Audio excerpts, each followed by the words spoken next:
J'écris pour toi, cher Théophile, un récit ordonné des événements qui se sont passés parmi nous. Je le fais pour que tu reconnaisses l'entière véracité des enseignements que tu as reçus.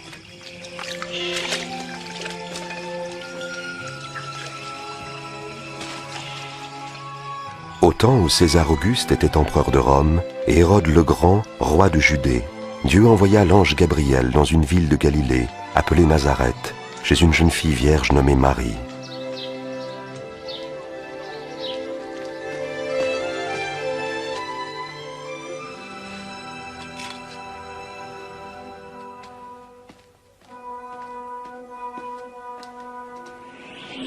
N'aie pas peur, Marie, car tu as trouvé grâce devant Dieu.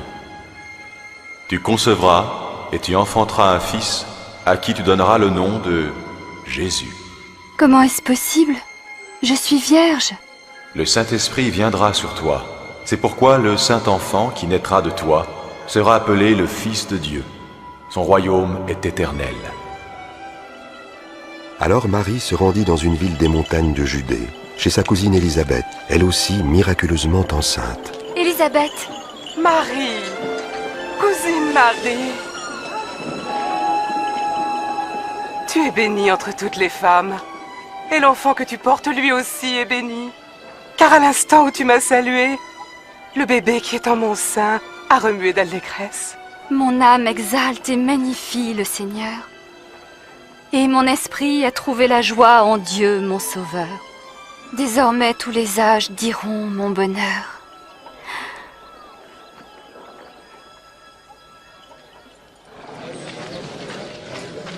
Sachez, hommes de Nazareth, que l'empereur César Auguste a décidé un recensement sur les territoires occupés de Galilée et de Judée.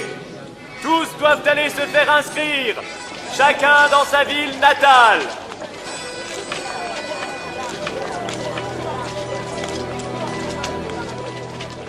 Et Marie se rendit à Bethléem, en Judée, avec son fiancé Joseph pour se faire recenser.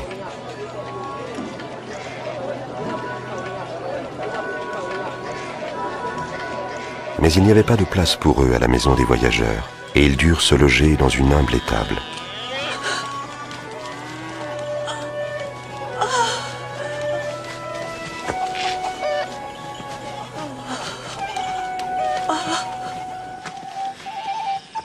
Dans les champs environnants, des bergers passaient la nuit pour garder leurs troupeaux. Soudain, un ange de Dieu leur apparut, et la gloire du Seigneur resplendit autour d'eux.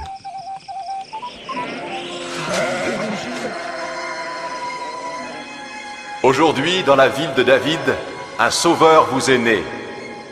C'est le Christ, le Seigneur.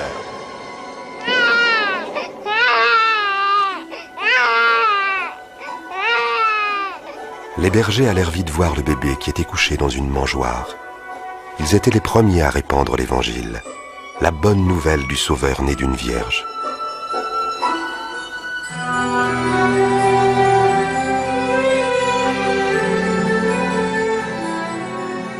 Lorsque 8 jours plus tard arriva le moment de circoncire l'enfant, on lui donna le nom de Jésus. Puis Joseph et Marie l'amenèrent à Jérusalem pour le présenter au Seigneur.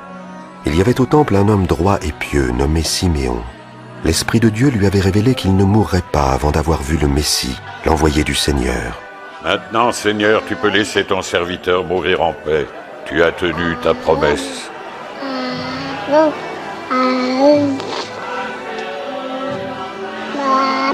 Car de mes yeux, j'ai vu le Sauveur qui vient de toi. Que le Très-Haut vous bénisse.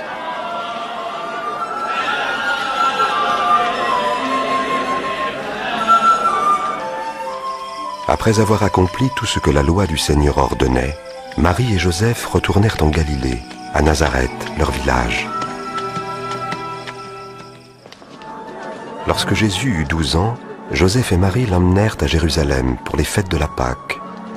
Mais quand ils repartirent, Jésus resta à Jérusalem, et ses parents ne s'en aperçurent pas tout de suite.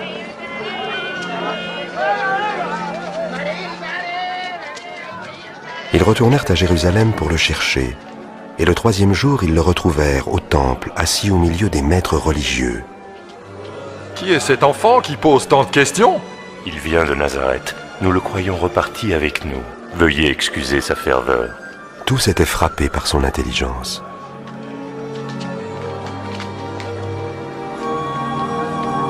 Mon enfant, pourquoi nous as-tu fait cela? Nous étions très inquiets en te cherchant partout, ton père et moi.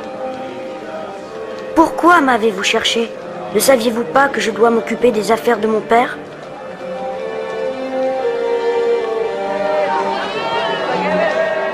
Jésus retourna avec eux à Nazareth. Il grandissait et se fortifiait en sagesse, et la faveur de Dieu et des hommes était avec lui.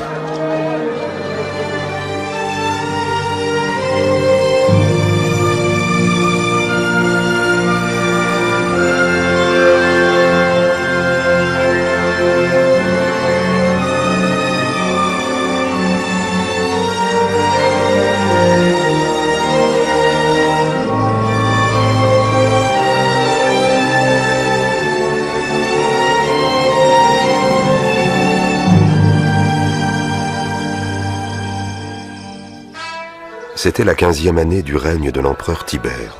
Ponce Pilate était gouverneur de Judée, et Hérode régnait sur la Galilée.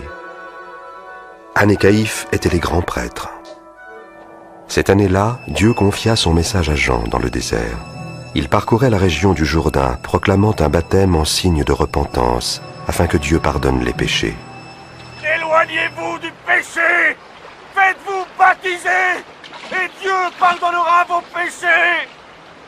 Ainsi qu'il est écrit au livre des paroles du prophète Ésaïe. Une voix crie dans le désert, préparez le chemin du Seigneur. Rendez droit ses sentiers, tout ravin sera comblé. Toute montagne et toute colline seront abaissées. Les passages tortueux seront redressés, les chemins rocailleux aplanis, et tous les hommes verront le salut de Dieu. Que devons-nous faire? Oui, dis-le-nous! Oh vous, race de vipères! Qu'attends-tu de nous? Aide-nous! Dis-nous comment il faut faire!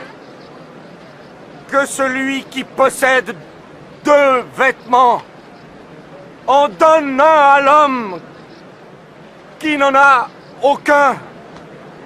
Et que celui qui a de quoi manger partage ce qu'il a. Maître. Et nous, les collecteurs d'impôts, que devons-nous faire? N'exigez rien de plus que ce qui est légal. Mais pour nous, soldats, que conseilles-tu? Eh bien, n'extorquez d'argent à personne. Et ne dénoncez personne sans raison.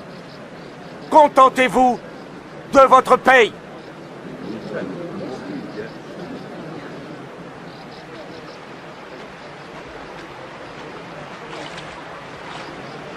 Dis-nous, es-tu le Messie?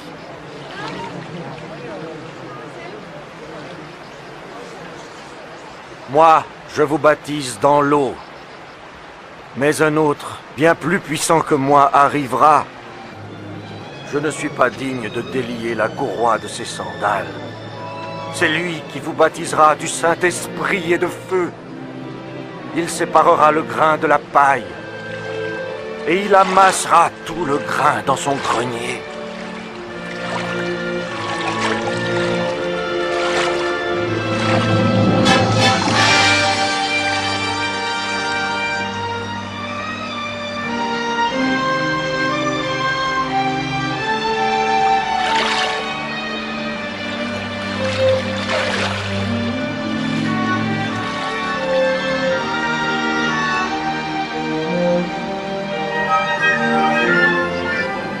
Et le Saint-Esprit descendit sur Jésus sous la forme d'une colombe.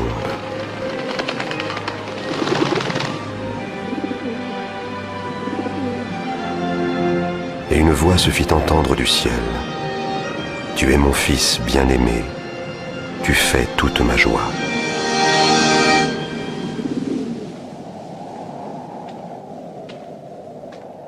Jésus avait environ 30 ans lorsqu'il commença son œuvre. Rempli du Saint-Esprit, il revint du Jourdain, et l'Esprit le conduisit dans le désert où il fut tenté par le diable durant 40 jours. Il ne mangea rien pendant ces jours-là, puis il eut faim.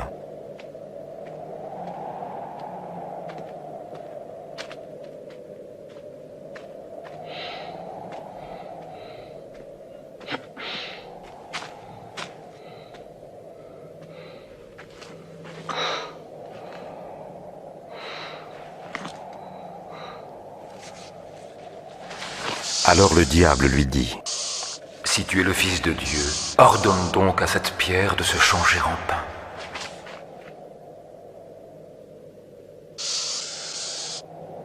Il est écrit que l'homme ne vivra pas seulement de pain, mais de toute parole que Dieu prononce.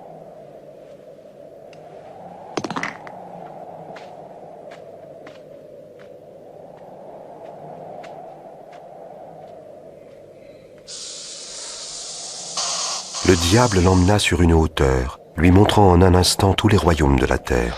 « Je te donnerai tout ce pouvoir avec la gloire de ces royaumes, parce que c'est à moi qu'il a été remis et que je le donne à qui je veux. Toi donc, si tu m'adores, tu l'auras tout entier. »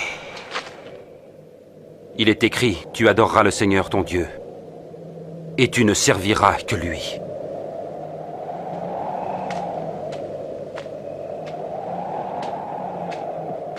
Le diable le conduisit ensuite à Jérusalem et le plaça tout en haut du temple. « Si tu es le Fils de Dieu, jette-toi d'ici en bas, car il est écrit que Dieu ordonnera à ses anges de te garder. Il est écrit aussi qu'ils te porteront sur leurs mains, de peur que ton pied ne heurte quelque pierre. » Il est écrit, tu ne mettras pas à l'épreuve le Seigneur ton Dieu.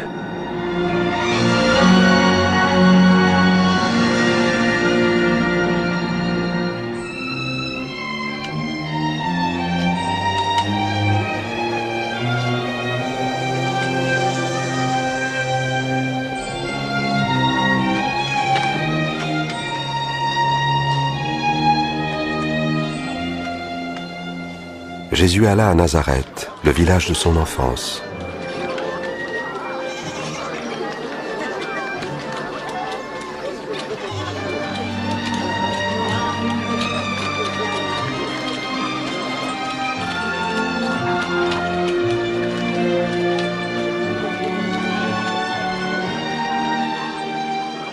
Bonjour. Bonjour.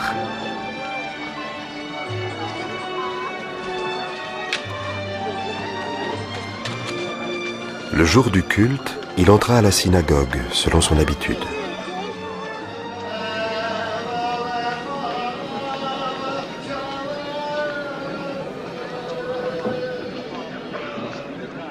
On lui demanda de lire un passage du livre du prophète Ésaïe.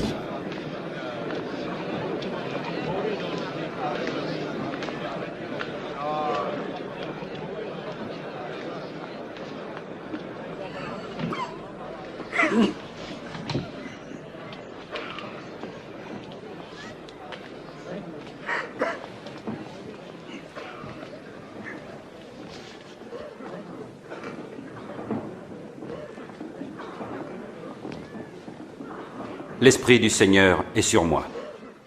Il m'a choisi pour annoncer la bonne nouvelle aux pauvres. Il m'envoie proclamer la délivrance aux captifs, le recouvrement de la vue aux aveugles, pour donner la liberté aux opprimés et proclamer l'année de grâce accordée par le Seigneur. Il parle bien.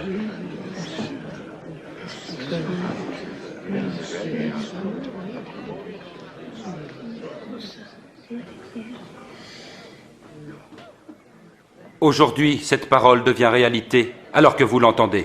La parole s'accomplit. Mais il n'y a que le Messie qui puisse la réaliser. Comment le savoir? Vous me citerez sans doute ce proverbe, « Médecin, guéris-toi toi-même ». Vous me direz aussi, « Accomplis dans ta propre ville ce que tu as fait à Capernaum ». Oui, je vous le dis, nul prophète n'est bien reçu dans son pays. Par ces paroles, Jésus se révèle comme le Messie envoyé par le Seigneur pour sauver son peuple. Ces Juifs ne l'acceptaient pas comme le Messie. Ils voulurent le précipiter du haut d'une falaise, Mais il passa au milieu de la foule et s'en alla.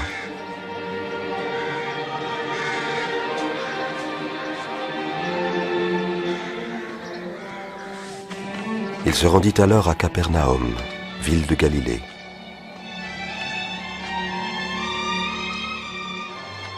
L'occupation romaine du pays était partout en évidence, et les gens souhaitaient ardemment la venue du Messie qui les libérerait de cette tyrannie.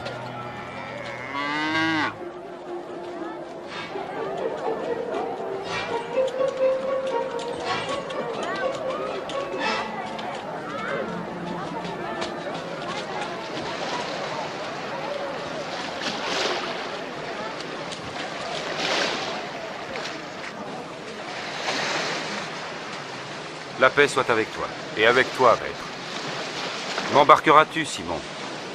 Pourquoi pas? Il ne va pas nous quitter? Parle-nous, parle-nous. Parle-nous! Jésus, parle-nous!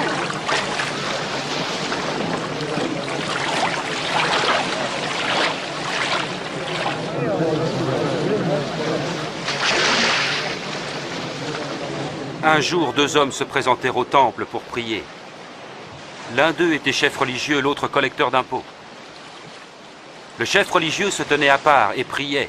« Oh Dieu, je te remercie de ne pas être avare, malhonnête et adultère comme les autres hommes. En particulier de ne pas être comme ce collecteur d'impôts là-bas. Je jeûne 2 jours par semaine. Je donne 1/10 de tous mes revenus. » Mais le collecteur d'impôts se tenait à part et n'osait même pas lever les yeux.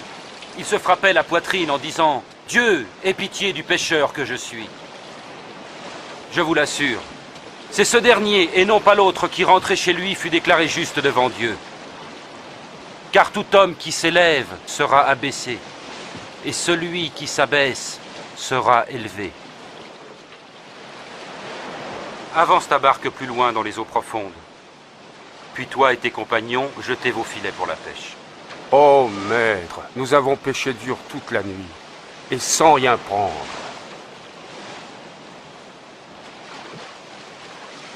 Mais si tu le dis, je lance les filets. Jacques! Jean!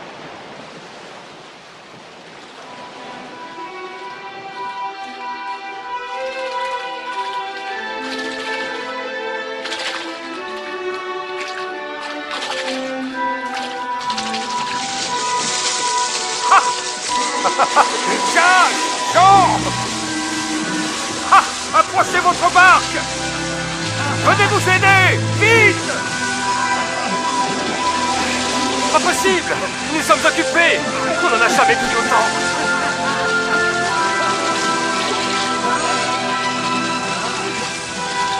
Ça suffit. Ça suffit.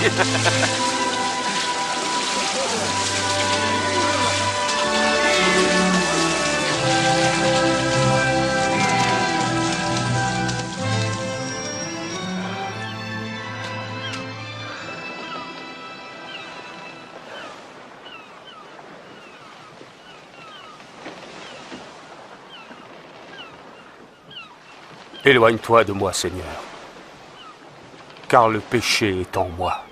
N'aie pas de crainte, car tu pêcheras des hommes désormais.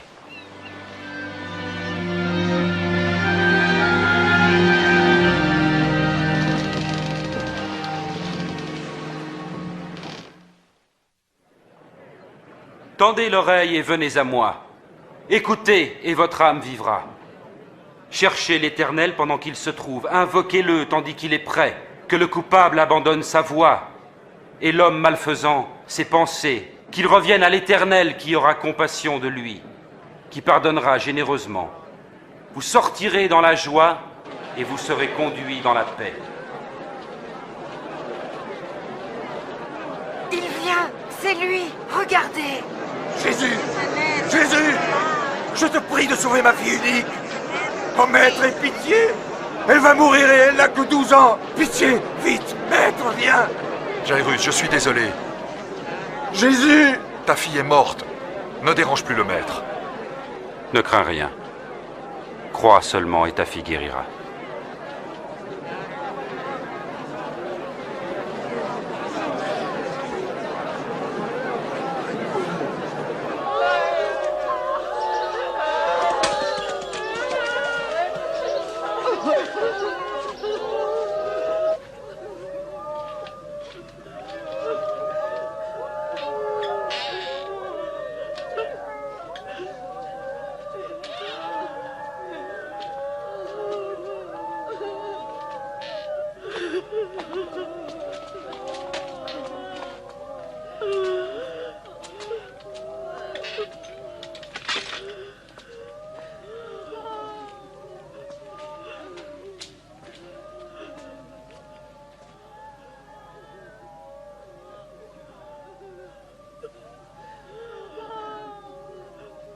Ne pleure pas. Elle n'est pas morte, elle est endormie.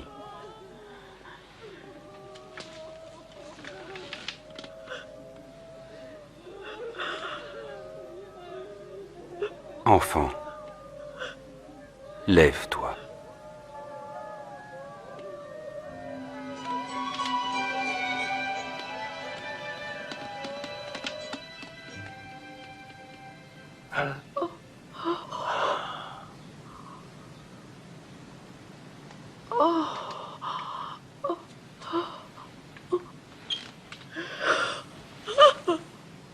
Donnez-lui à manger.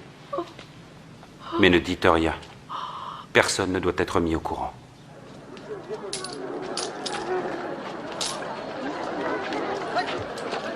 Après cela, Jésus remarqua un collecteur d'impôts nommé Matthieu Lévi, qui était assis à son poste de péage.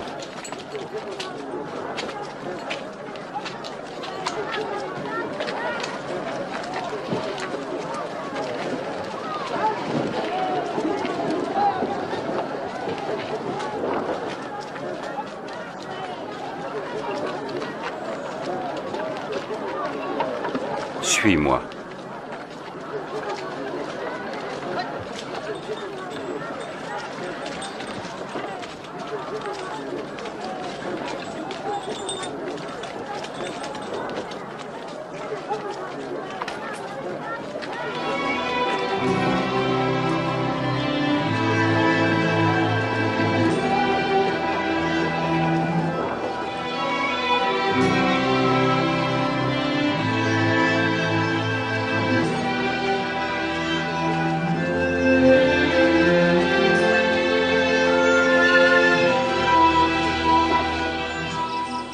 Puis Jésus monta sur une colline pour y prier, et passa toute la nuit là, à prier Dieu.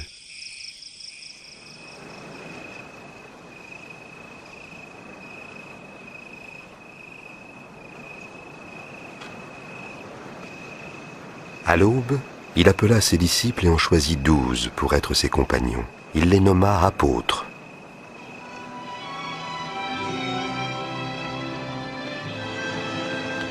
Simon, qu'il appela aussi Pierre.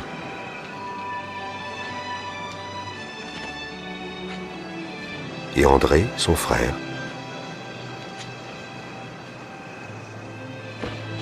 Jacques.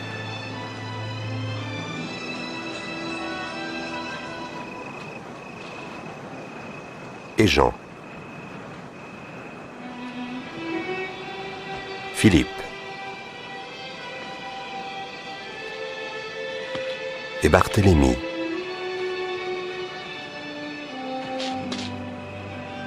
Et Matthieu.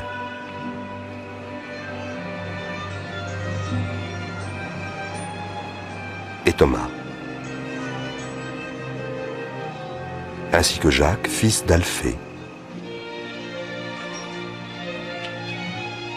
Et Simon, appelé Zélote. Et aussi Judas, le fils de Jacques. Et Judas Iscariote, qui devait le trahir.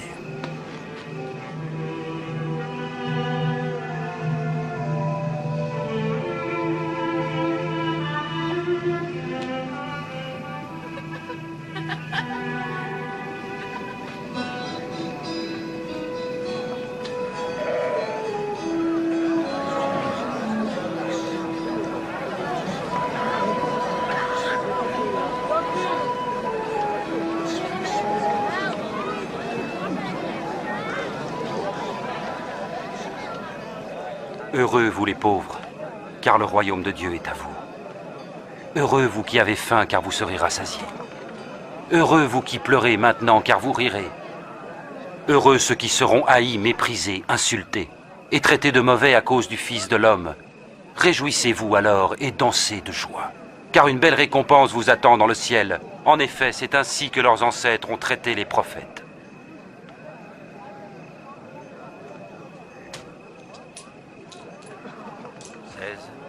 « 17, 18, 19 et 20. C'est tout ce que j'ai.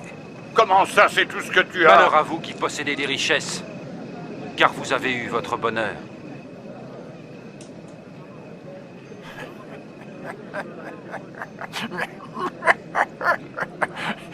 Il ne veut pas être riche. Il est fou. Malheur à vous qui riez maintenant, car vous connaîtrez le deuil et les larmes.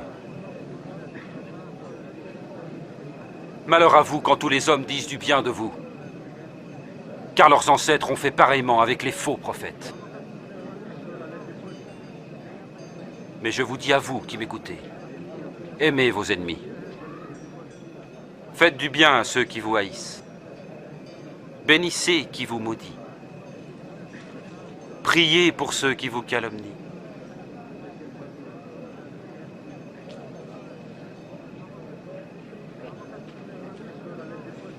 Si quelqu'un te donne une gifle sur une joue, offre-lui aussi l'eau.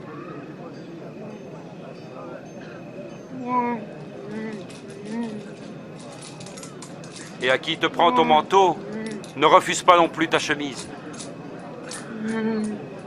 Et donne à tous ceux qui te demandent. Et si quelqu'un te prend ton bien, ne lui demande pas de te le rendre. Faites aux autres ce que vous voudriez que l'on fasse pour vous.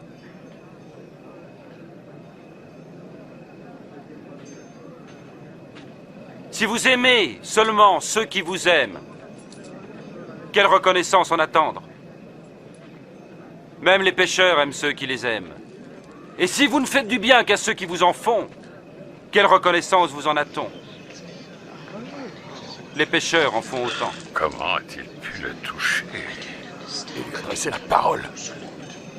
Ça me dégoûte.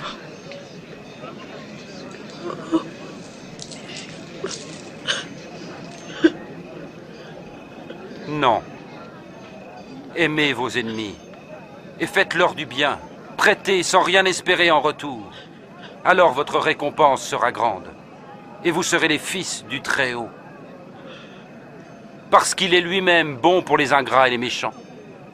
Soyez généreux, tout comme votre Père est généreux. Sauve-nous, Jésus! Ne jugez pas et vous ne serez pas jugés. Ne condamnez pas et on ne vous condamnera pas. Pardonnez et on vous pardonnera. Jésus, montre-nous le chemin.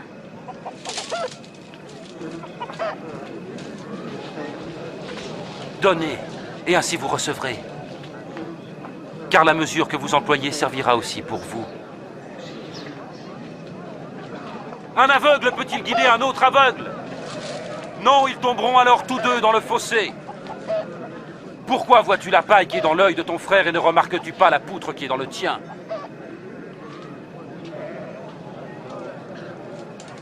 Oh maître, guide nos pas. Nous avons besoin de toi, maître. Heureuse est la mère qui t'a porté et allaité.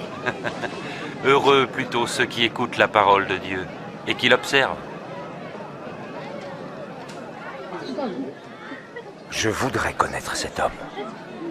Penses-tu qu'il pourrait être notre Messie?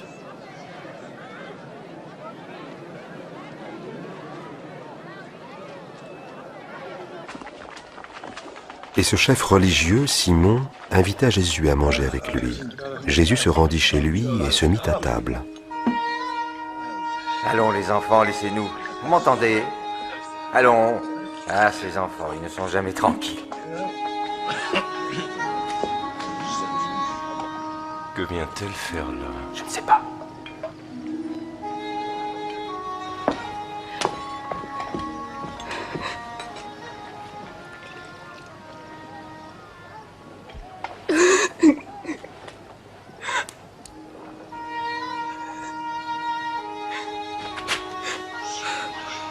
Qu'est-ce qu'elle fait ici?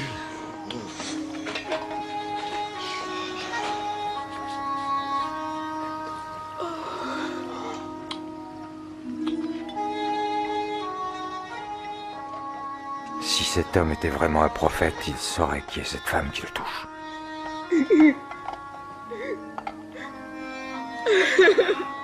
Il saurait qu'elle est une femme de mauvaise vie.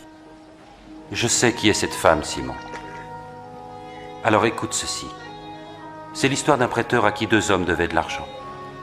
L'un lui devait 500 pièces d'argent et l'autre 50. Aucun des deux ne pouvant le payer, il leur fit grâce de leur dette.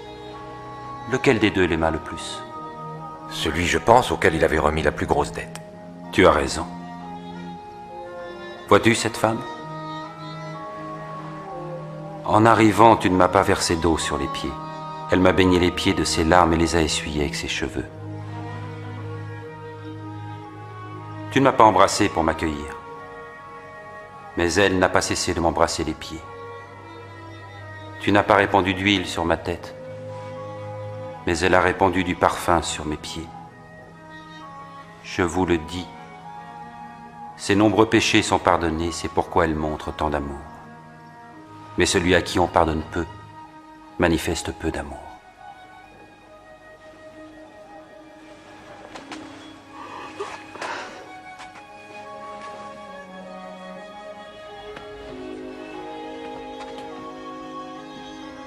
Tes péchés te sont pardonnés.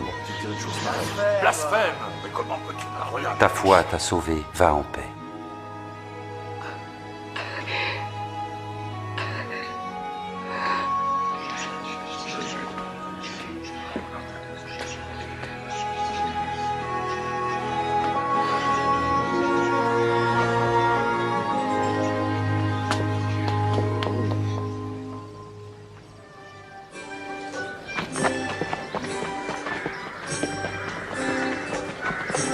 Jésus annonçait la bonne nouvelle du royaume de Dieu.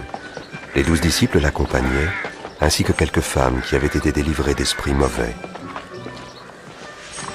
Marie, appelée Madeleine, Jeanne, femme de Chouza, administrateur à la cour d'Hérode, et Suzanne.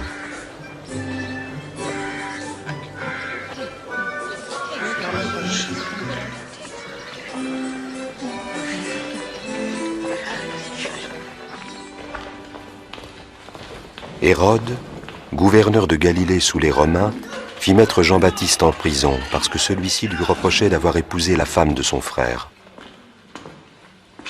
Alors? Nous arrivions à la porte de Naïn. On menait un mort au cimetière. C'était le fils unique d'une veuve.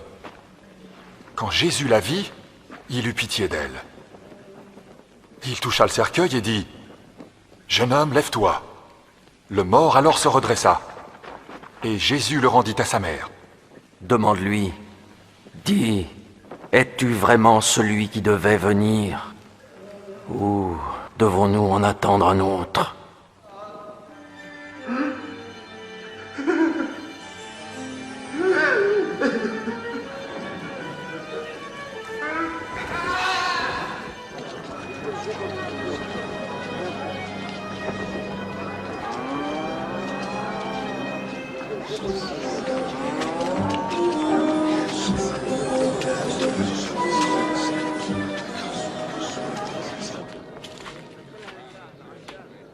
Maître.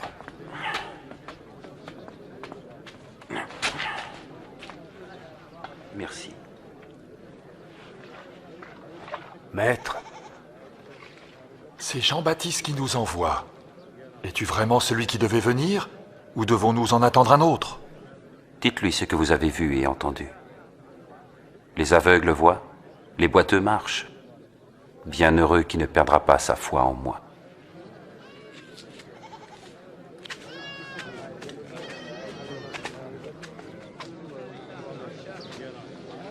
Je veux le voir. Monte sur mes épaules. Là, tu le vois? Ah oui, je vois Jésus. Un jour, un homme sortit pour semer. Et tandis qu'il semait, du grain tomba sur le chemin, il fut piétiné. Et les oiseaux du ciel ont tout mangé. Une partie tomba parmi les pierres. Et après avoir poussé, elle dessécha par manque d'humidité. Une autre partie tomba parmi les ronces. Et les ronces levèrent avec le grain et l'étouffèrent. Mais une partie tomba en bonne terre. Et les grains germèrent et produisirent du fruit. Chaque grain en donna 100 autres. Maître, dis-nous, pourquoi parles-tu en parabole devant les foules? Vous avez reçu le privilège de connaître les secrets du royaume de Dieu. Mais pour les autres, cela leur est dit en parabole, Ainsi, bien qu'ils regardent, ils ne voient pas, bien qu'ils entendent, ils ne comprennent pas.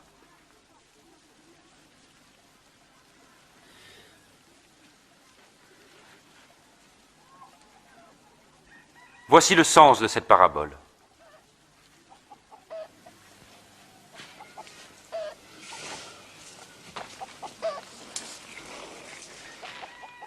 Le grain est la parole de Dieu.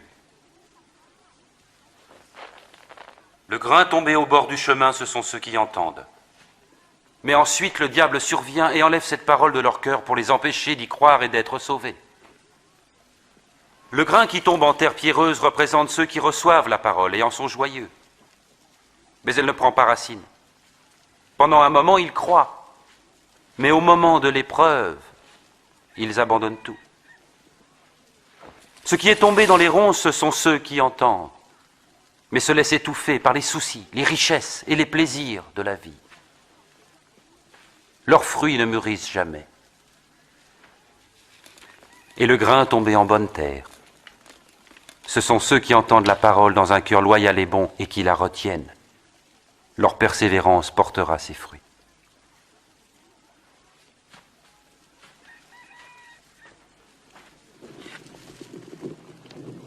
Personne n'allume une lampe pour la recouvrir ou la mettre sous un lit. Non, on la met sur un support, afin que ceux qui entrent dans la pièce puissent voir clairement. Car il n'y a rien de secret qui ne paraîtra au jour, rien de caché qui ne doive être connu et venir au grand jour. Écoutez donc avec attention, car à celui qui a, il sera donné. Mais celui qui n'a rien, il se verra enlever même le peu qu'il croit avoir. Maître, ta mère et tes frères se tiennent là dehors. Ils voudraient te voir. Ma mère et mes frères sont ceux qui écoutent la parole de Dieu et y obéissent.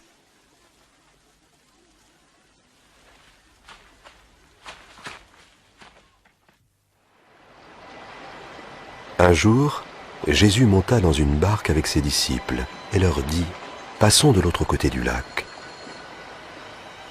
Ils gagnèrent le large. Pendant la traversée, Jésus s'endormit.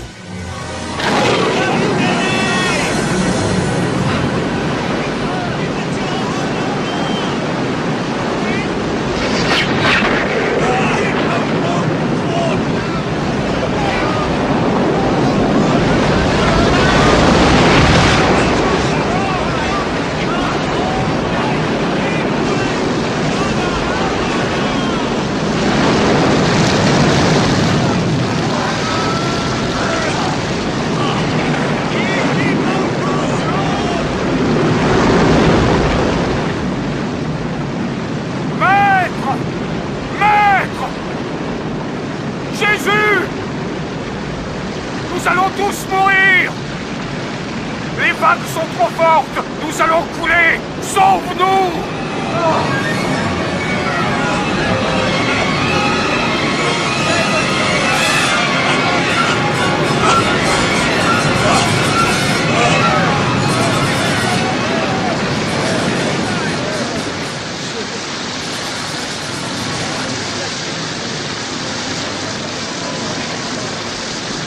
On va s'en sortir.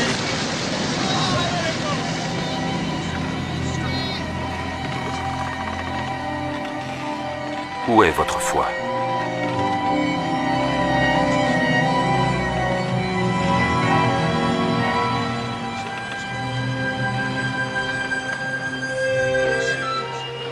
Puis, traversant le lac, ils abordèrent le pays des Géraséniens, lequel fait face à la Galilée.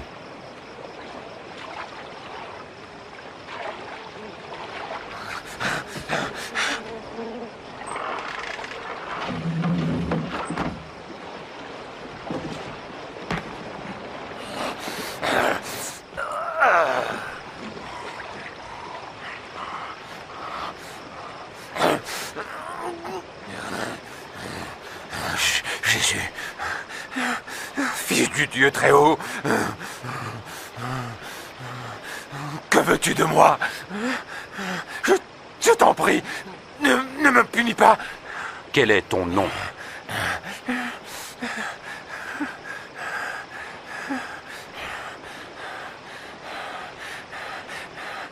Légion, Nous te supplions, ne nous jette pas dans l'abîme.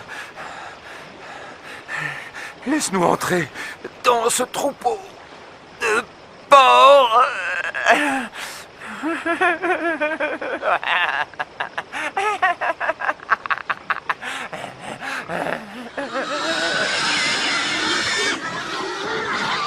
Hé! Revenez! Arrêtez! Arrêtez! Et les démons sortirent de l'homme Revenez! et entrèrent dans les porcs.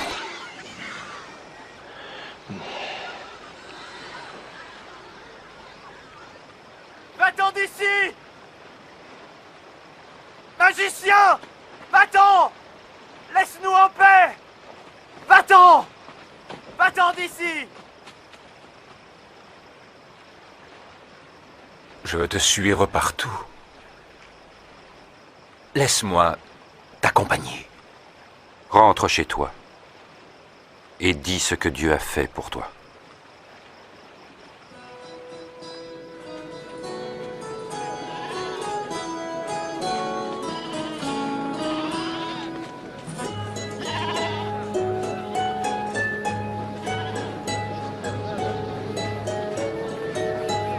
Jésus et ses disciples se retirèrent à l'écart vers Bethsaïda.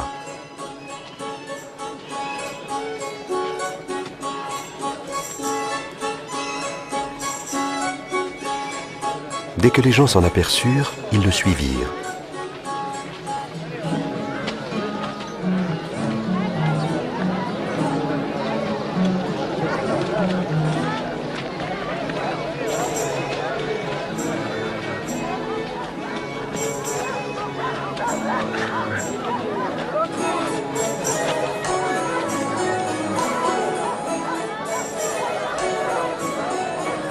En fin de journée, Pierre dit à Jésus : « Maître, dis-leur de s'en aller.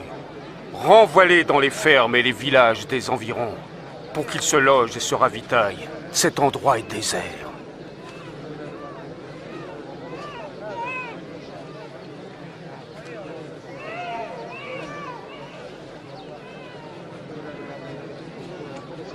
Donnez-leur vous-même à manger. Mais nous n'avons rien à part 5 pains et 2 poissons.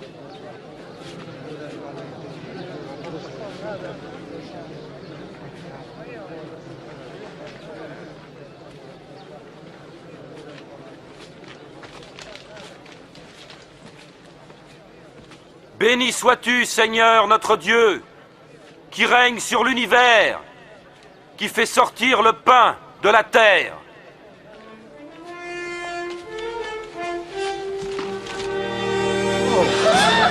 C'est un miracle. C'est incroyable!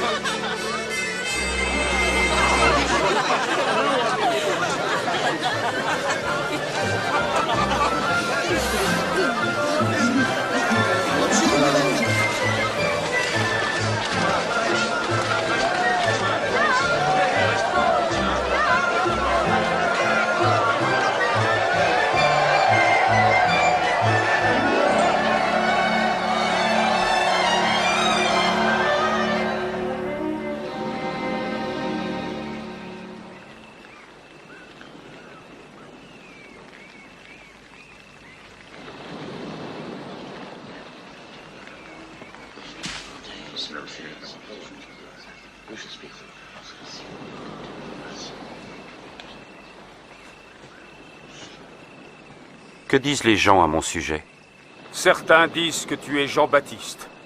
Pour d'autres encore, tu es Élie. Et puis certains croient que l'un des prophètes d'autrefois est revenu à la vie. Et à votre avis, qui dites-vous que je suis?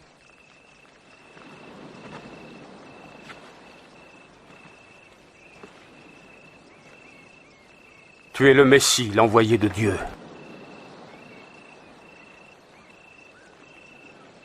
N'en dites rien à personne.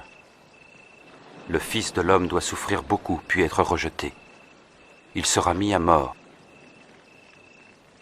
Mais 3 jours après, il reviendra à la vie.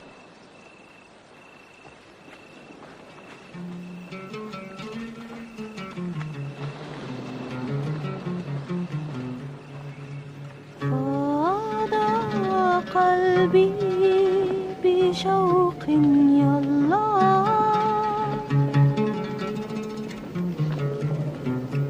لك أنا أجيء بدموعي لك كل حنيني.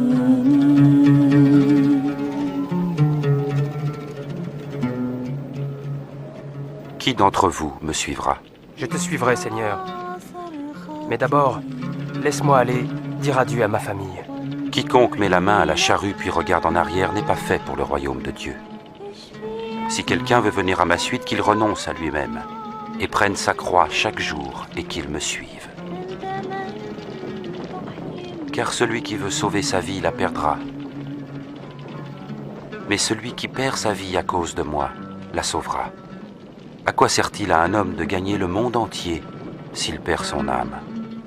Si un homme a honte de moi et des paroles que je dis, alors le Fils de l'homme aura honte de lui quand il viendra dans sa gloire, et dans la gloire du Père et celle des saints anges.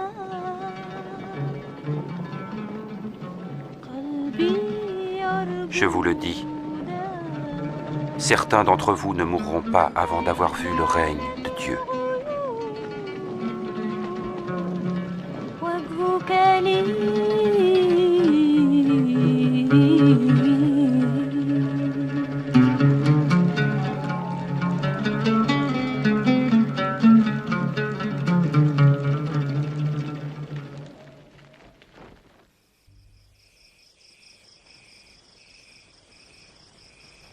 Puis Jésus prit avec lui Jean, Jacques et Pierre, et monta sur une montagne pour y prier.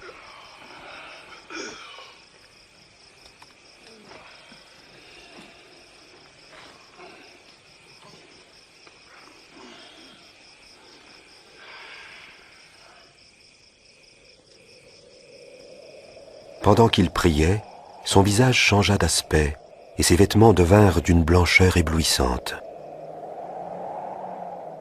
Soudain, il y eut là 2 prophètes d'autrefois qui s'entretinrent avec lui, Moïse et Élie, entourés d'une gloire céleste. Tu accompliras la volonté de Dieu. Tu mourras à Jérusalem.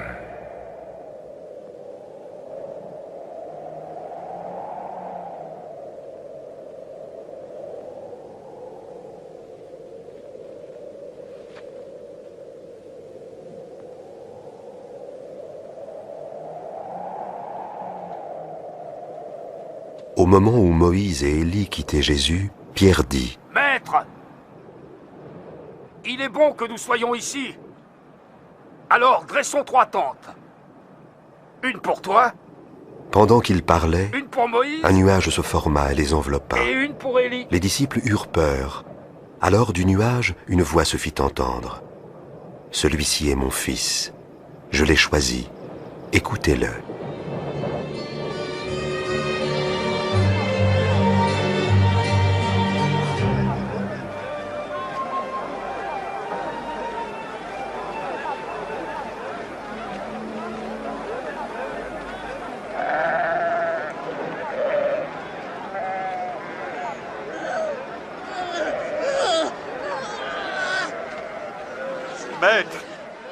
Maître, je t'en prie, regarde mon fils. Aide-le, je t'en prie. C'est mon unique enfant. J'ai prié tes disciples de chasser l'esprit qui est en lui, mais ils n'ont rien pu faire. Génération incrédule et pervertie. Combien de temps encore devrais-je vous supporter? Amène-moi ton fils.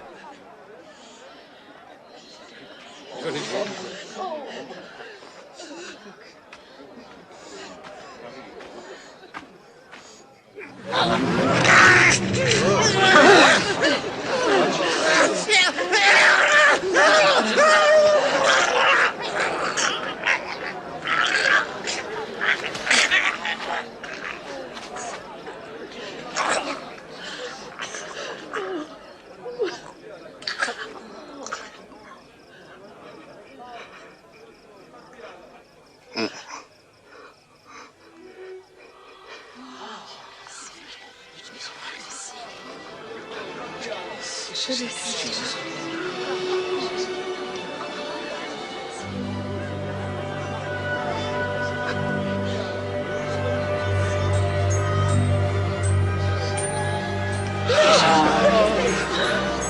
visage est guéri aussi.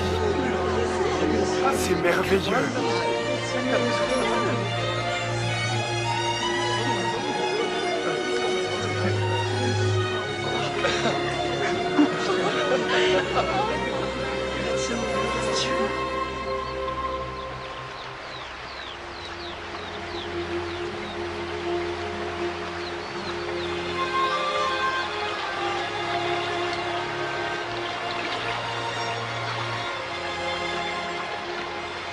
Apprends-nous à prier, comme Jean l'a appris à ses disciples.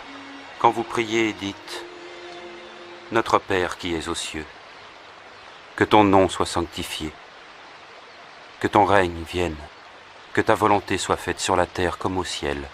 Donne-nous chaque jour notre pain quotidien. Pardonne-nous nos offenses, comme nous pardonnons aussi à ceux qui nous ont offensés. Protège-nous contre la tentation et délivre-nous du mal. »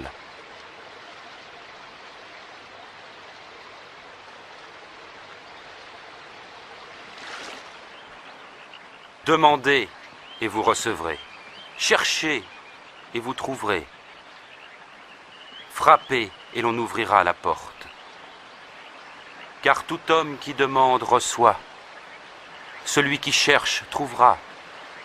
Et à celui qui frappe, on ouvrira la porte.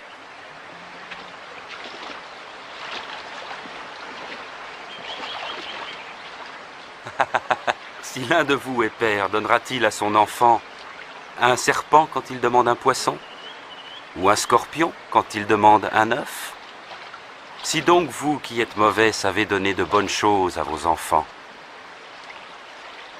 à plus forte raison notre Père Céleste donnera-t-il l'Esprit Saint à ceux qui le demandent? Je vous le dis, ne vous demandez pas qu'allons-nous manger? Avec quoi allons-nous nous habiller? Car la vie est plus que la nourriture, et le corps plus que le vêtement. Observez les corbeaux. Ils ne sèment, ni ne moissonnent, ils n'ont ni cellier, ni grenier, et Dieu les nourrit. Et ne valez-vous pas bien plus que les oiseaux?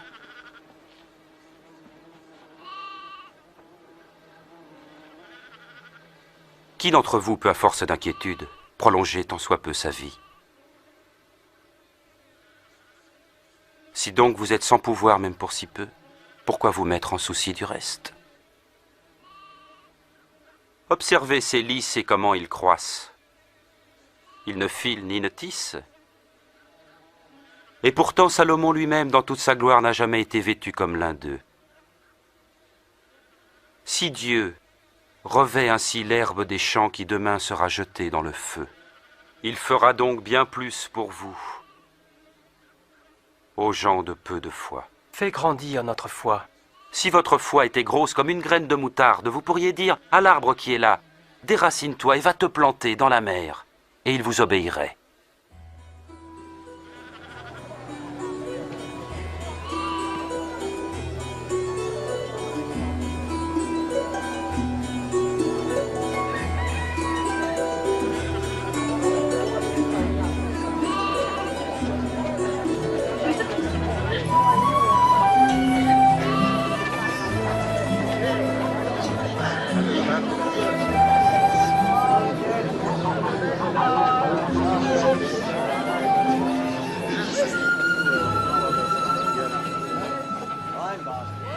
Il y aura toujours des occasions de chute, mais malheur à qui en sera la cause.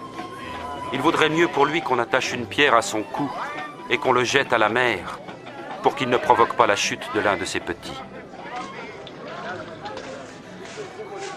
À quoi est semblable le royaume de Dieu? Il ressemble à la graine de moutarde qu'un homme prit et mit dans son jardin. La graine poussa, devint un arbre, et les oiseaux du ciel nichèrent dans ses branches. Je suis pas sûr de savoir de quoi il parle. Comment peux-tu manger et boire avec ces collecteurs d'impôts et ces gens de mauvaise vie? Les bien portants n'ont pas besoin de docteur. Seuls les malades l'attendent. Je n'appelle pas ceux qu'on dit respectables à se repentir, mais les pécheurs.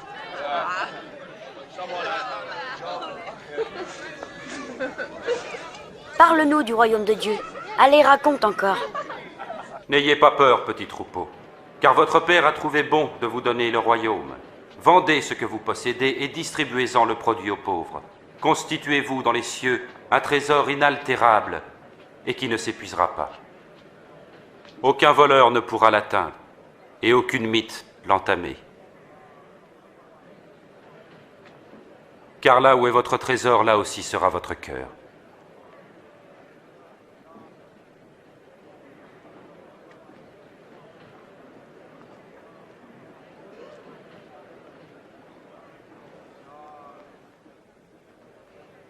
Femme, tu es délivrée de ton infirmité.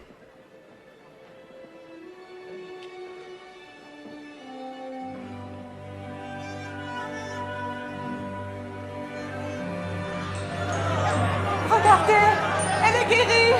C'est un miracle. Oui, un miracle. Venez voir. Loué sois-tu, Maître. Louons le Seigneur. 18 ans de misère. Merci, Maître. Il y a 6 jours pour le travail, tu l'ignorais. Viens donc te faire guérir un de ces jours-là. Pas le jour qui est celui du sabbat. Bande d'hypocrites! Chacun de vous détache bien son âne ou son bœuf de la mangeoire pour le mener à l'abreuvoir le jour du sabbat. Alors cette descendante d'Abraham que Satan a tenue en son pouvoir pendant 18 ans, ne fallait-il pas la délivrer en ce jour du sabbat?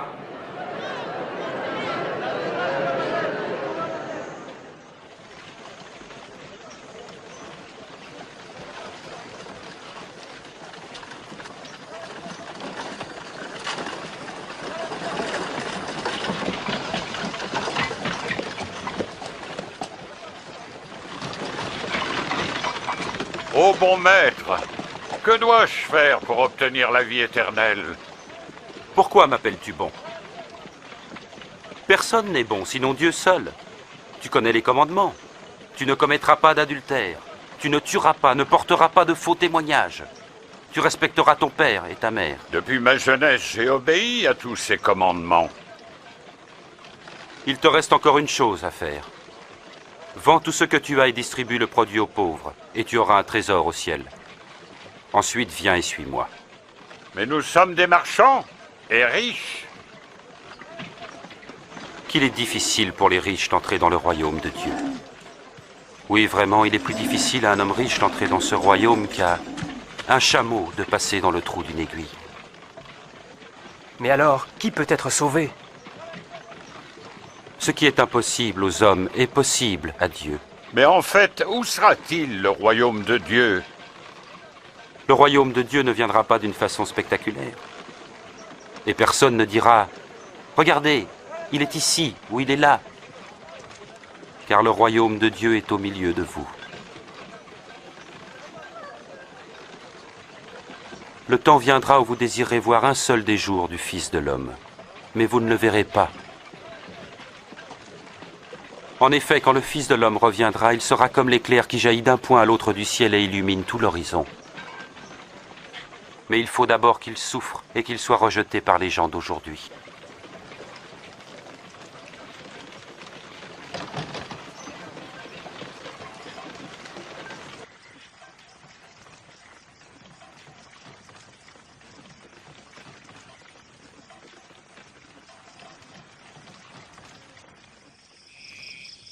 Il est en fait plus facile au ciel et à la terre de disparaître qu'au plus petit détail de la loi de s'effacer.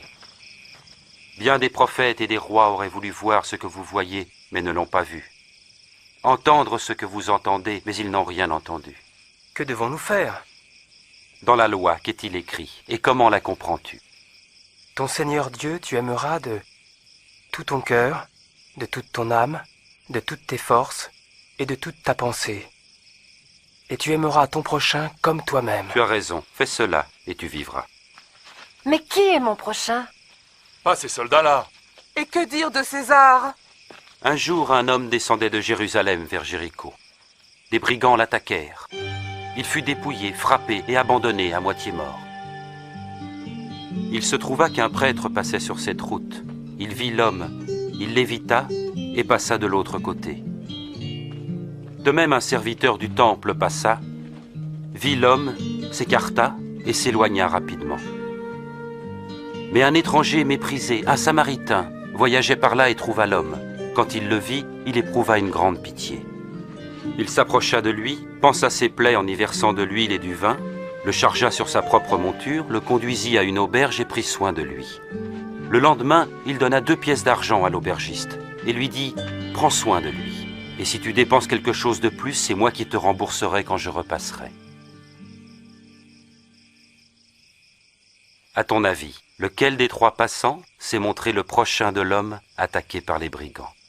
Celui qui était bon. Alors faites de même. Ah. Laissez les petits-enfants venir à moi, ne les empêchez pas, car le royaume de Dieu appartient à ceux qui leur ressemblent. En vérité, je vous le dis, celui qui ne reçoit pas le royaume de Dieu comme un petit enfant n'y entrera jamais. Qui accueille cet enfant en mon nom m'accueille moi-même. Ainsi, il accueille aussi celui qui m'a envoyé. Car le plus petit d'entre vous tous est le plus grand.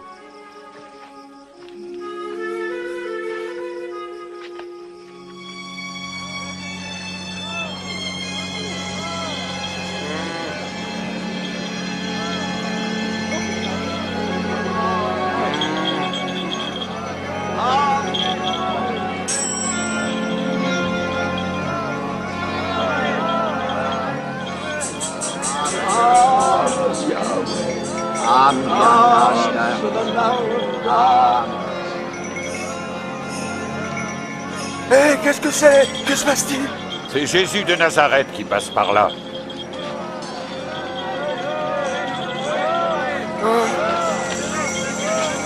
Jésus! Jésus! Fils de David, aie pitié de moi.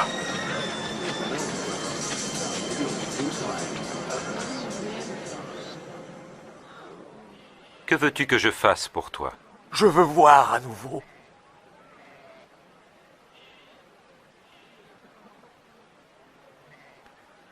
Alors vois, car ta foi t'a guéri. Ah, je vois! Je vois de nouveau!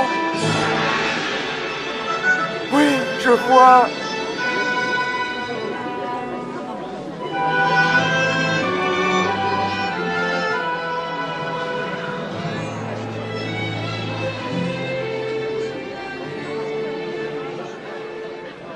Alors que Jésus faisait route vers Jérusalem, des foules venaient à sa rencontre. Tous voulaient connaître le chemin du salut et être instruits davantage sur le royaume de Dieu.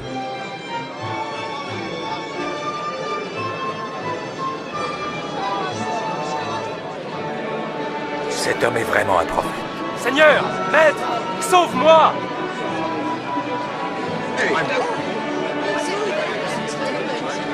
Seigneur, Seigneur, sauve-nous, sauve-nous! Dieu soit loué! Seigneur, montre-nous le chemin! Beaucoup de gens commençaient à l'accepter comme Seigneur et Maître.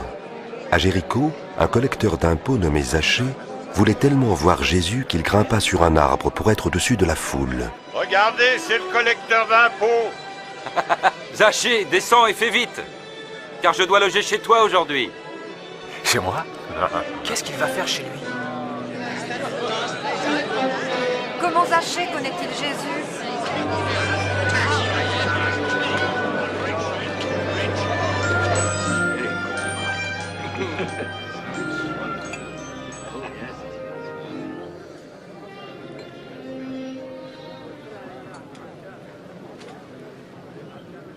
Voilà. Je donne la moitié de mes biens aux pauvres. Et puis, si j'ai escroqué quelqu'un, je promets de rendre 4 fois plus.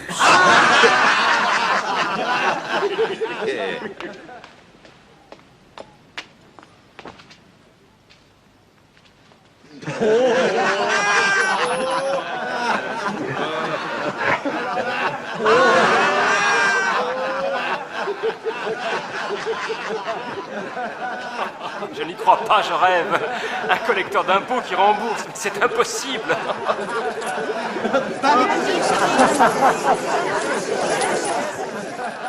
Le salut vient d'entrer dans cette maison, car cet homme lui aussi est un descendant d'Abraham.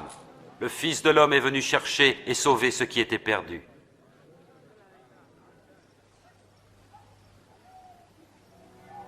Écoutez, nous montons à Jérusalem. Ce que les prophètes ont écrit au sujet du Fils de l'homme va s'accomplir.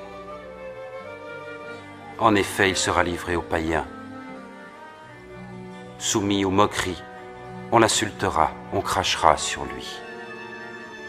Il sera fouetté et mis à mort. Puis le troisième jour, il ressuscitera. Et Jésus prit résolument la route de Jérusalem. Tout en sachant qu'il serait mis à mort pour les péchés des hommes, Jésus se rendit sans hésitation à Jérusalem. Beaucoup de gens se réjouissaient de son arrivée et le proclamaient roi.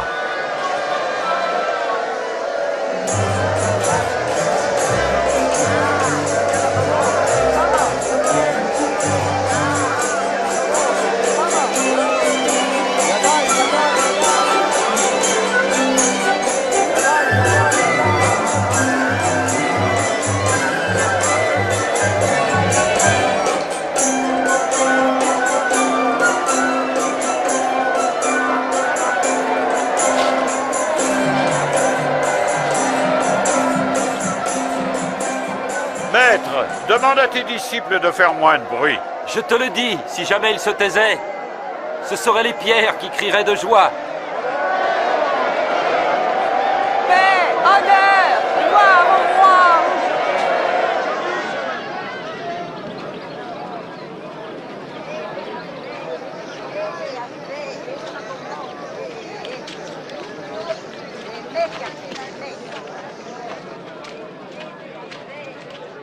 Quand il approcha de la ville et qu'il l'aperçut, il pleura sur elle.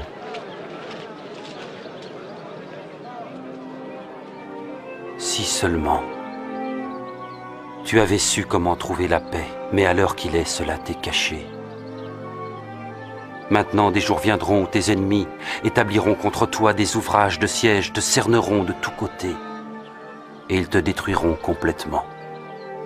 Ils tueront tes enfants, et ils ne laisseront pas en toi pierre sur pierre parce que tu n'as pas reconnu le temps où tu as été visité.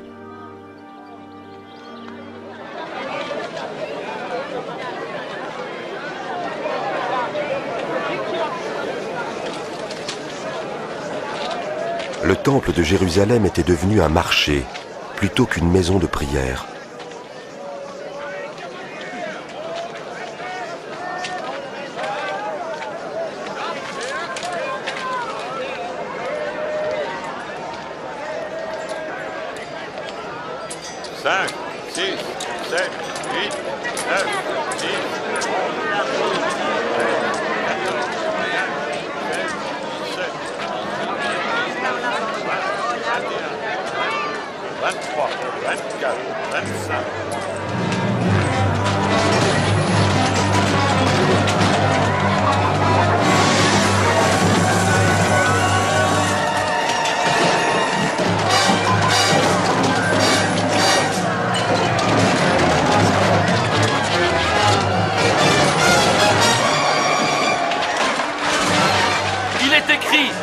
Ma maison sera une maison de prière, mais vous en avez fait un repère de brigands. Il se dirige vers mes maîtres. Arrêtez-le! Arrêtez-le!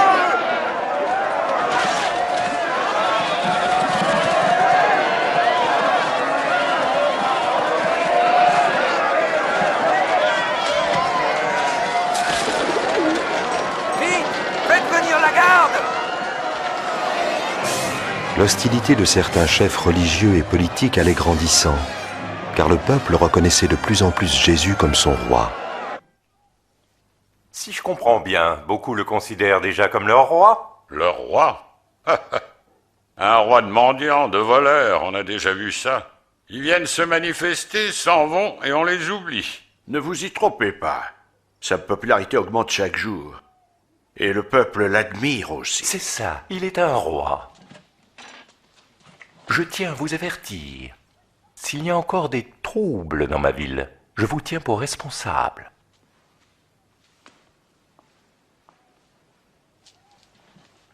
Il a peut-être raison. Il est temps de confronter ce Galiléen. À mesure que Jésus lançait ses attaques contre la clique hypocrite des chefs religieux et des anciens, sa popularité ne faisait que s'accroître, et l'hostilité de ses ennemis en faisait autant. Dans le temple, Jésus vit une veuve très pauvre qui déposait en guise d'offrande 2 petites pièces de cuivre. Allez, donne un peu plus. En vérité, cette pauvre veuve a donné bien plus que tous les autres, car tous ont pris sur leur superflu pour mettre dans les offrandes. Mais elle, dans sa misère, a donné tout ce qu'elle avait pour vivre. Dis-nous, de quel droit agis-tu de la sorte? Qui donc t'y autorise? Je vous réponds par une question. C'est avec quelle autorité que Jean a baptisé, celle de Dieu ou celle des hommes?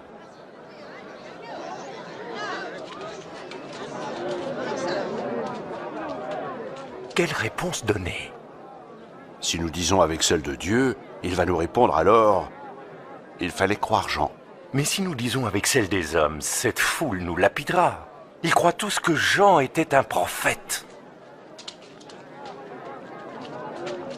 Nous ne le savons pas vraiment. Alors je ne vous dirai pas de qui je détiens mon mandat.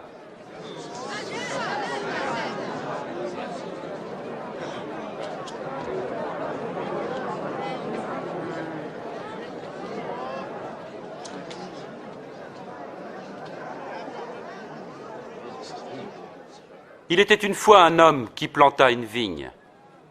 Il la loua à des vignerons et partit pour un long voyage. Lorsque vint le moment des vendanges, il envoya un serviteur afin qu'on lui remette sa part de la récolte. Mais les vignerons le frappèrent et le renvoyèrent les mains vides. L'homme en envoya un autre. Lui aussi, ils le rouèrent de coups, l'insultèrent et le renvoyèrent les mains vides. Notre homme envoya un 3e serviteur, mais les vignerons le blessèrent et le chassèrent. Le propriétaire de la vigne se dit alors, « Que faire? Je vais envoyer mon fils bien-aimé. Ils vont bien le respecter. » Mais à la vue du fils, les vignerons firent ce raisonnement. « Celui-ci est l'héritier.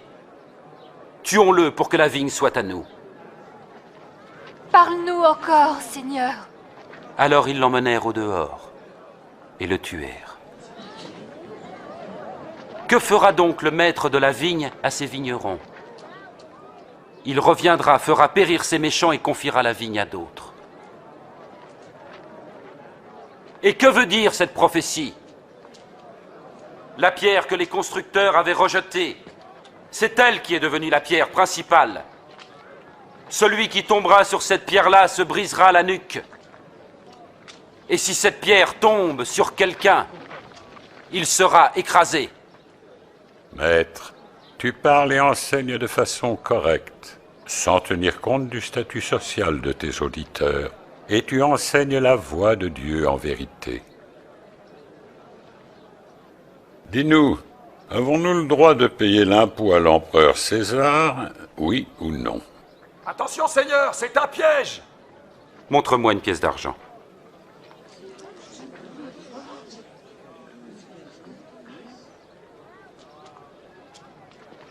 De qui porte-t-elle l'effigie et l'inscription? César! Alors rendez à César ce qui est à César, et à Dieu ce qui est à Dieu. Que répondez-vous à cela? Maintenant, le jour de la Pâque approchait. C'était la fête des pains sans levain.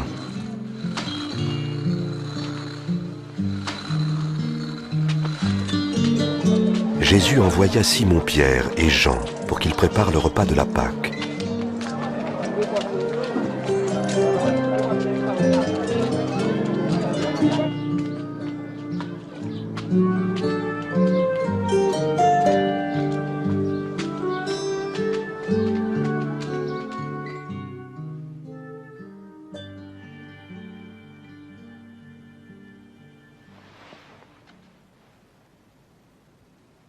J'ai tellement désiré manger cette Pâque avec vous avant de souffrir. Car je vous le dis, jamais plus je ne la mangerai jusqu'à ce qu'elle soit accomplie dans le royaume de Dieu.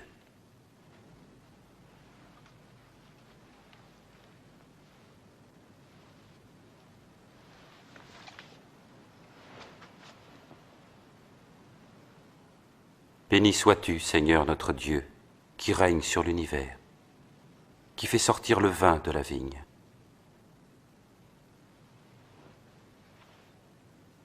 Prenez ceci et partagez entre vous.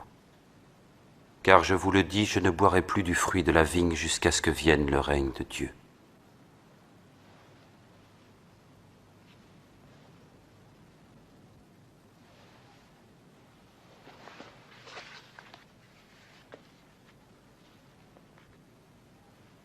Béni sois-tu, Seigneur notre Dieu, qui règne sur l'univers, qui fait sortir le pain de la terre.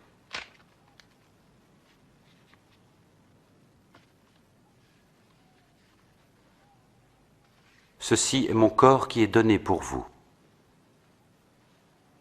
Faites ceci en mémoire de moi.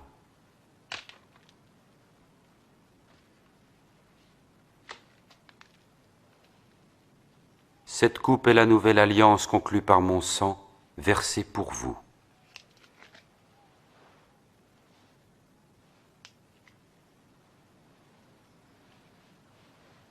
Mais voici, celui qui va me trahir est ici à table avec moi. Certes, le Fils de l'homme s'en va selon ce que Dieu a décidé, mais malheur à l'homme par qui il est trahi. C'est impossible. Je ne peux pas y croire. Impossible. Dis-nous son nom, Seigneur.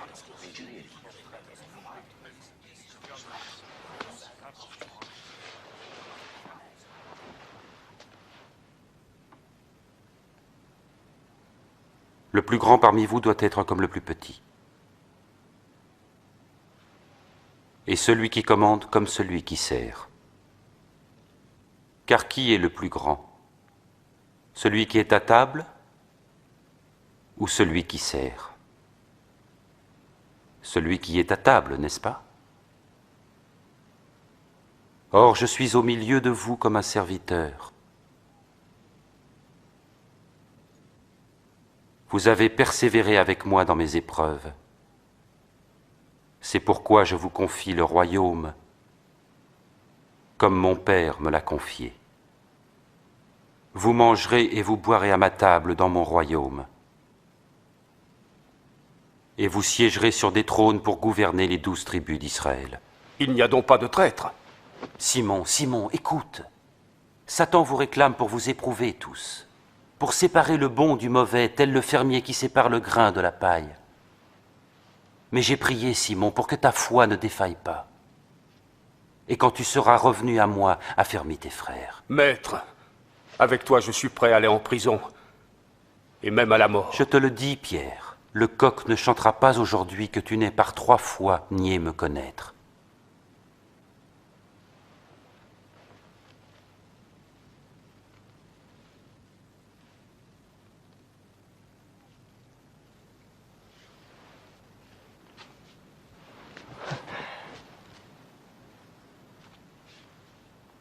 Quand je vous ai envoyé sans bourse, ni sac, ni sandales, qu'est-ce qui vous manquait? Rien. Non, rien. Mais maintenant, si vous en avez, il faut les prendre. Que celui qui n'a pas d'épée vende son manteau pour s'en acheter une. Car je vous le dis, il est écrit à mon sujet, il a été mis au nombre des criminels, et tout ce qui me concerne va être accompli. Maître, regarde, j'ai là 2 épées.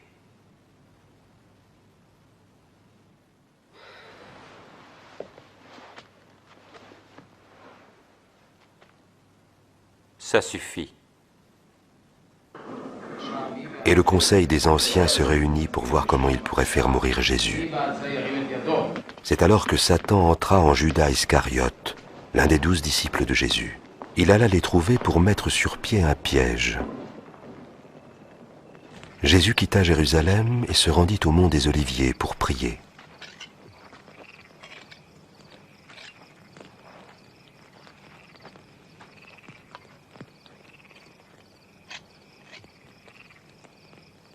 priez pour ne pas céder à la tentation.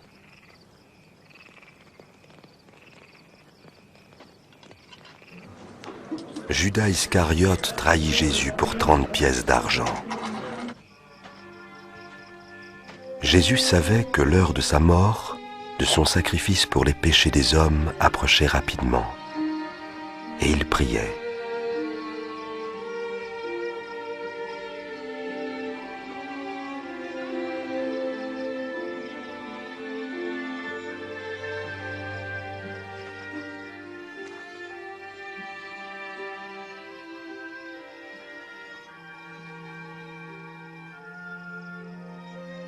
Père, si toi tu le veux, éloigne de moi cette coupe, mais que soit faite ta volonté et non la mienne. Alors, un ange du ciel apparut pour le fortifier. Sa prière se fit de plus en plus pressante, et sa sueur devint comme des gouttes de sang.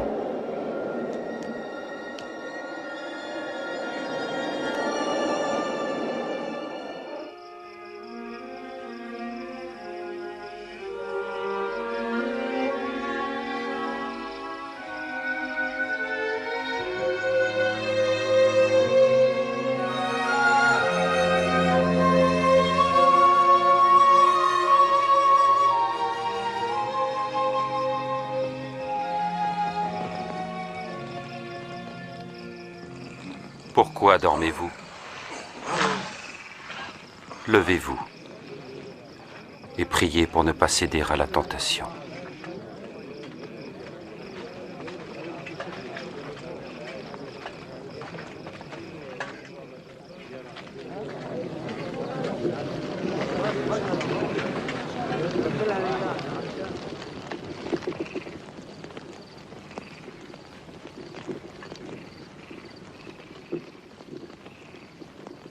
Judas.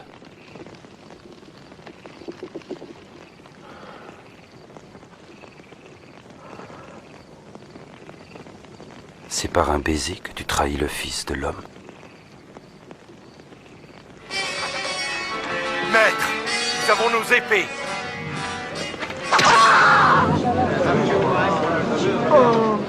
Allez, arrêtons-le. Assez, ça suffit.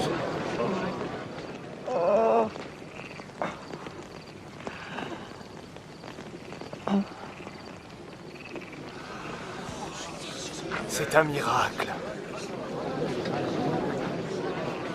Vous êtes venu avec des épées et des gourdins comme pour un bandit. J'étais avec vous chaque jour dans le temple et vous n'avez pas mis la main sur moi. Mais cette heure-ci est à vous et à la puissance des ténèbres.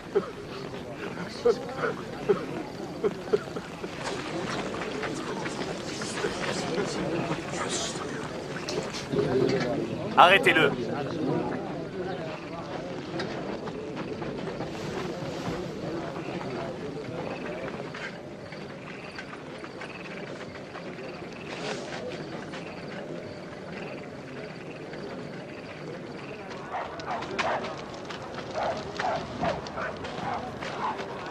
Gardez-le bien.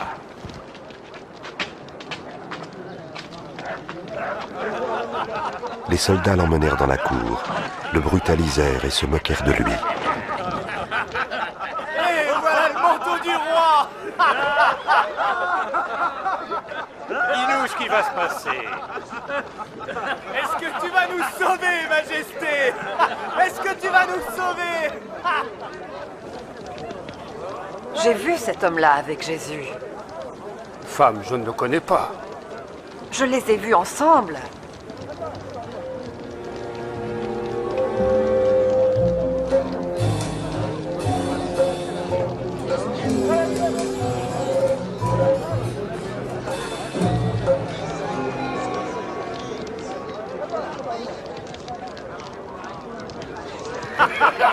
Nous sommes tes humbles serviteurs. Alors, on regarde les choses d'en bas maintenant, hein?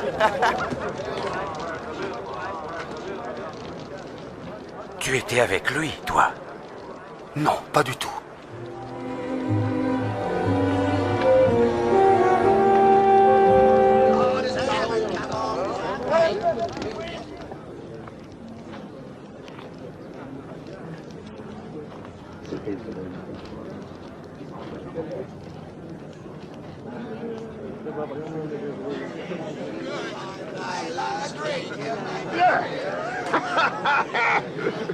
Cet homme-là était certainement avec Jésus.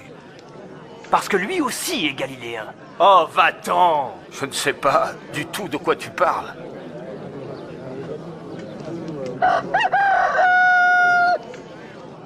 Jésus se tourna et regarda Pierre.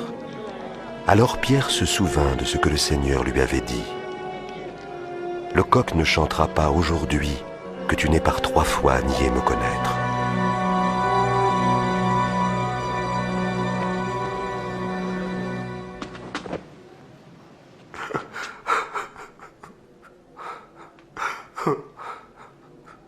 Seigneur, oh, je te prie, fais ce que tu dois, dans ta grandeur et ta toute-puissance.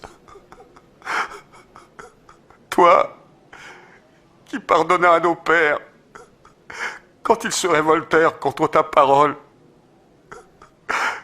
Toi, qui te mis en colère contre eux, mais qui ne les a pas détruits. Toi, qui, à cause de ton amour pour eux et à cause de ton alliance, les a épargnés.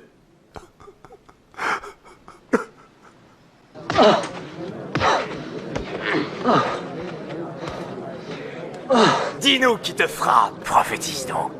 Qui va te frapper? Arrêtez! J'ai dit arrêtez! Emmenez-le au conseil. Allez!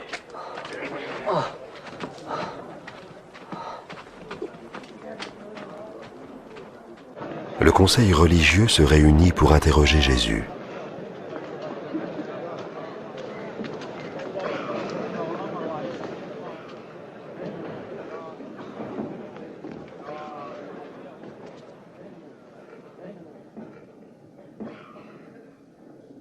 Dis-nous, serais-tu le Messie? Si je vous le dis, vous ne me croirez pas. Et si je vous pose la question, vous n'y répondrez pas.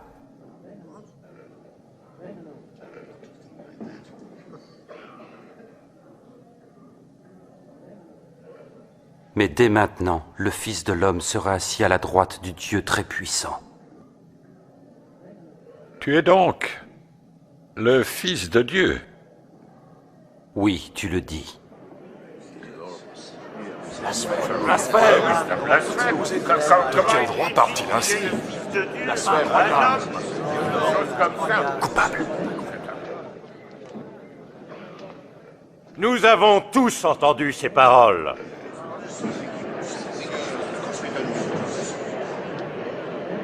Amenons-le devant Pilate. Oui, emmenez-le.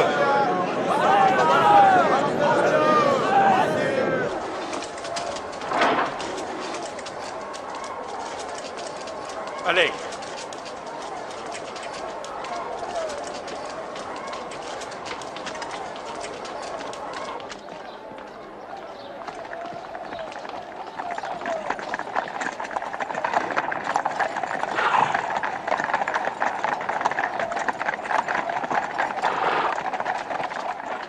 Et ils l'emmenèrent devant Ponce Pilate, le plus cruel des gouverneurs romains, qui avait fait crucifier des milliers d'hommes.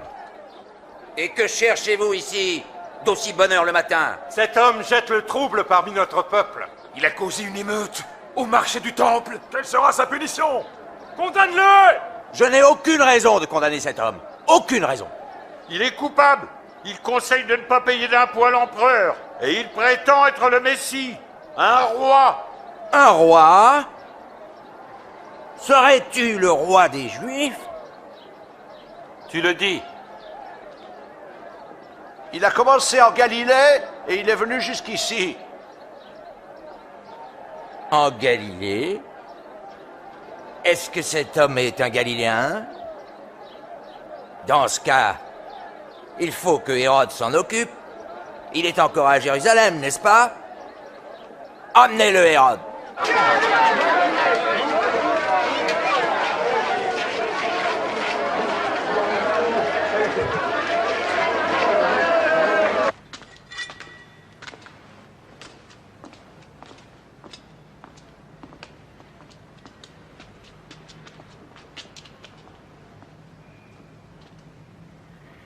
Eh bien, qui donc prétends-tu être?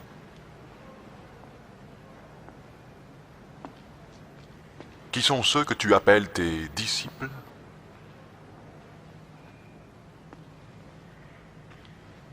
Beaucoup disent que tu accomplis des miracles.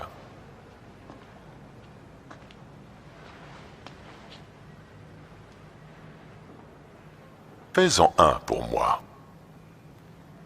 Majesté, il est accusé de corrompre notre peuple. Et il prétend être un roi. Cet homme-là? Un roi?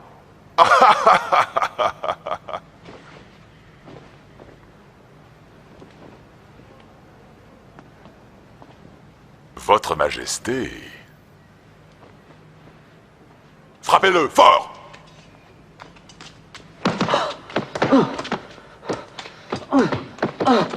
Renvoyez-le à Pilate. Nous sommes dans sa province.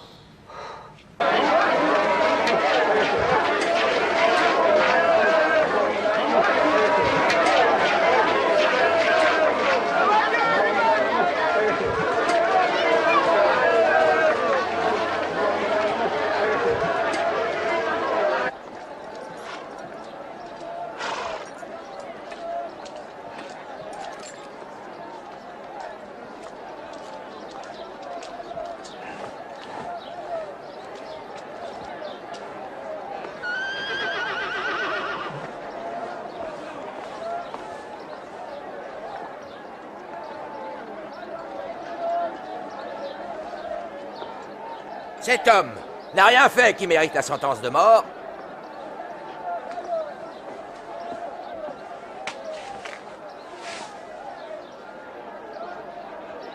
Je vais le faire fouetter et le relâcher. Nous avons obtenu que tu nous rendes un prisonnier à chaque fête de la Pâque. Alors relâche-nous, Barabbas, Oui. et fais mourir cet homme. Oui, rends-nous Barabbas.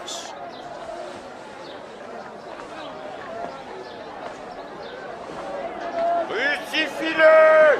Oui, crucifie-le! Toi, fouettez-le.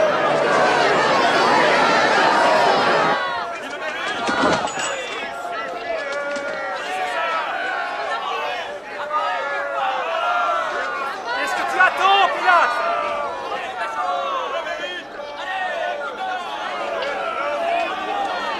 C'est Jésus! Pourquoi le torturez-vous?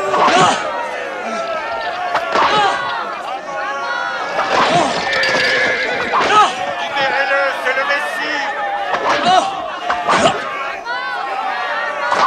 Il n'a rien fait!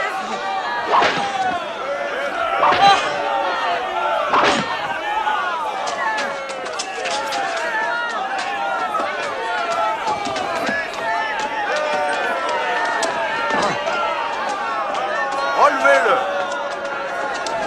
Mais ils continuaient à crier leur haine, exigeant sa crucifixion. Pilate alors décida de satisfaire à leur demande. Il relâcha donc celui qu'il réclamait, Barabbas, emprisonné pour une émeute et un meurtre, et leur livra Jésus pour qu'ils fassent de lui ce qu'ils voulaient.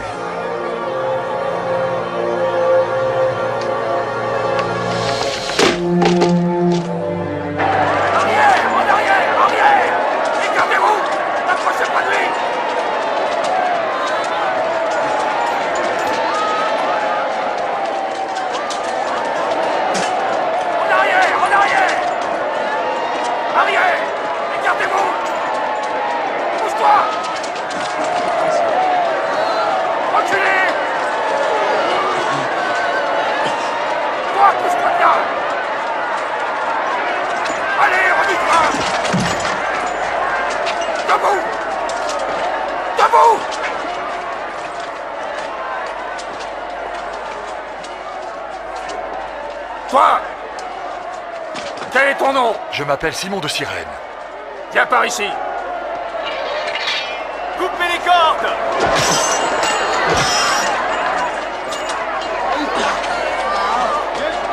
Toi, porte-la! Allez, avance! Arrière! Arrière! Laisse-le!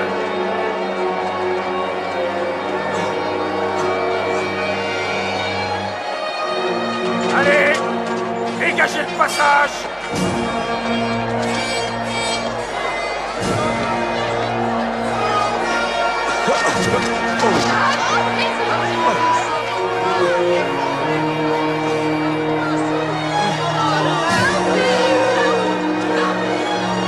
Arrière! Reculez!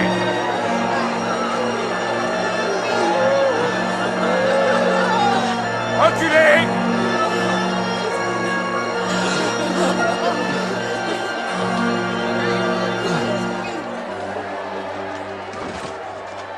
Nous pleurons pour toi, Seigneur. Bois ceci. Bois. Bois, Seigneur.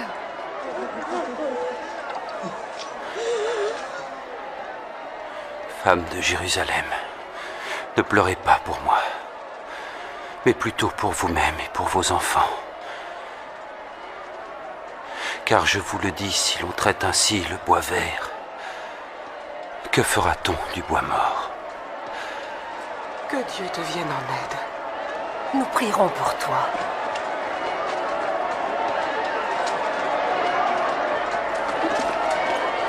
Vite! Plus vite, vas-y! Allez! Plus vite! Plus vite, vas-y! Vite! Allez-y, avancez plus vite! Plus vite! Plus vite, allez! Avance! Vas-y maintenant! Accélère!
Allez, plus vite!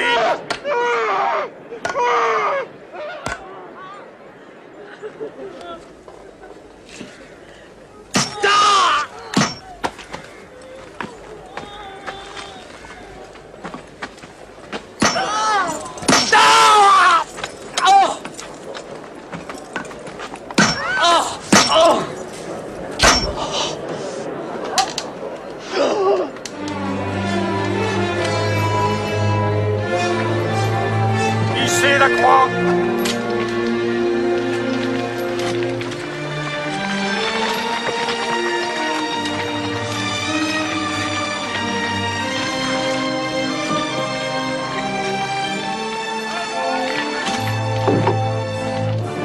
Toi, place le piquet!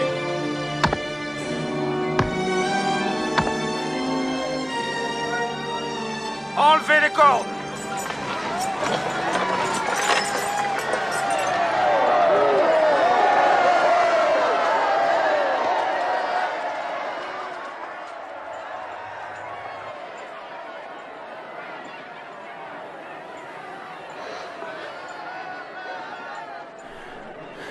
Mon Père, pardonne-leur,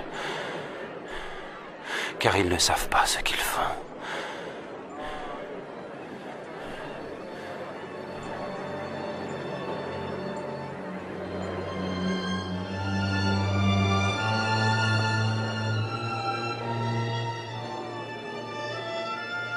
Il en a sauvé d'autres, qu'il se sauve lui-même.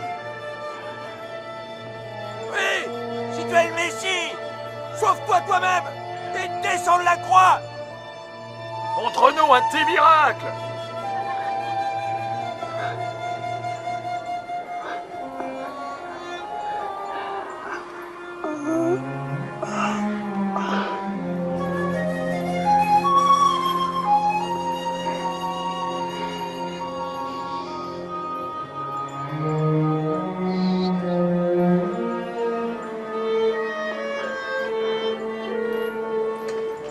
Et Jésus fut crucifié entre deux voleurs, selon ce que les prophètes avaient annoncé plusieurs centaines d'années auparavant.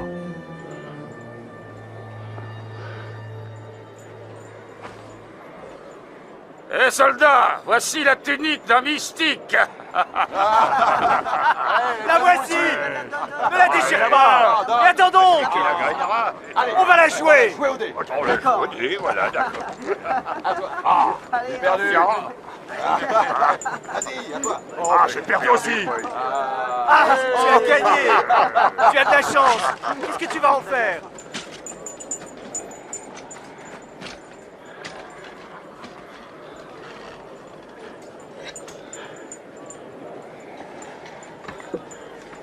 Il y avait au-dessus de lui cette inscription: « Celui-ci est le roi des Juifs ».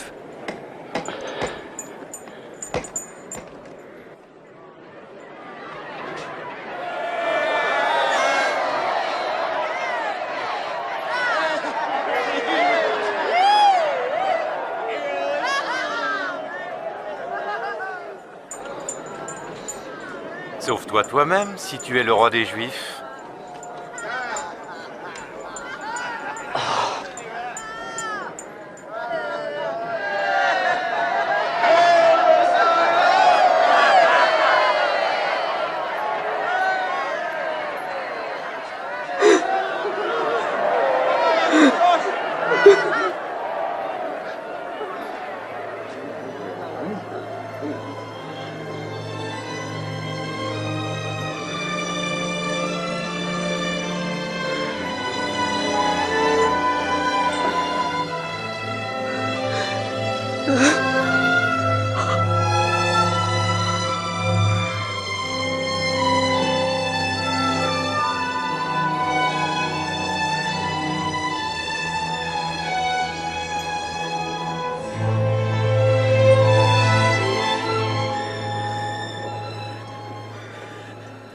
N'es-tu pas le Messie? Sauve-toi et sauve-nous.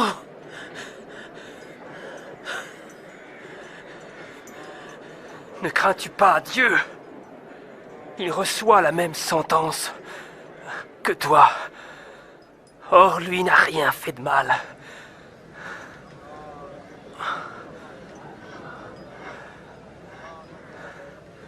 Souviens-toi de moi, Jésus, quand tu reviendras comme roi. Je te le promets. Aujourd'hui, tu seras au paradis avec moi.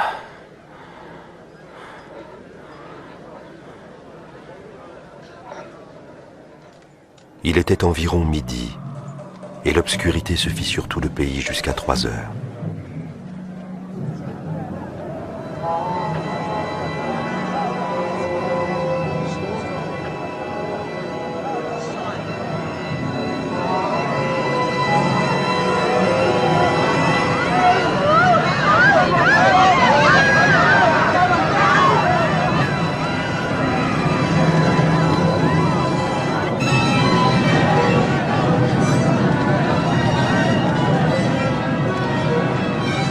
Et le rideau du temple se déchira par le milieu.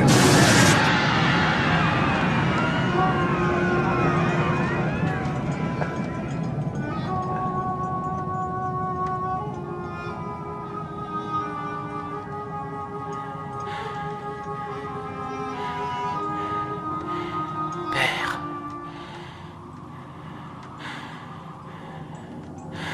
entre tes mains, je remets mon esprit.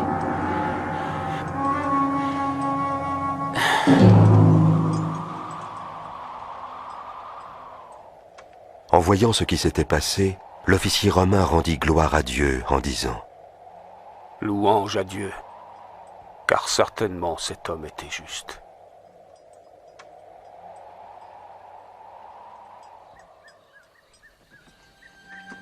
Joseph d'Arimathie, un homme honnête, membre du conseil mais qui n'avait pas approuvé son action, obtint de Pilate le corps de Jésus. Il voulait le déposer dans un tombeau avant que le sabbat ne commence au coucher du soleil.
Pardonne-nous, mais nous suivons le corps de notre Seigneur. Vous êtes bienvenus. Mais venez, le sabbat va commencer.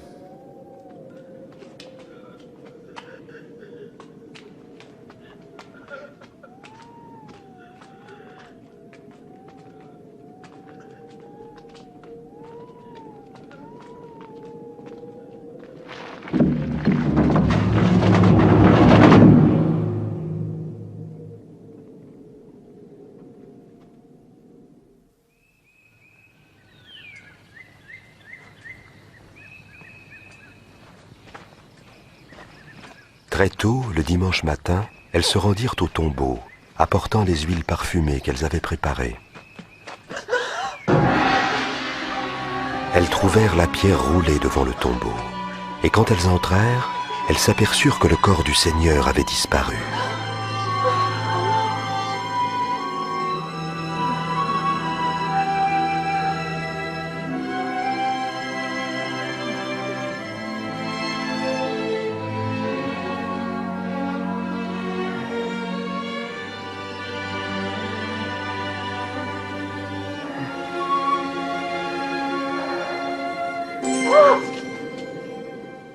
Pourquoi cherchez-vous le vivant parmi les morts?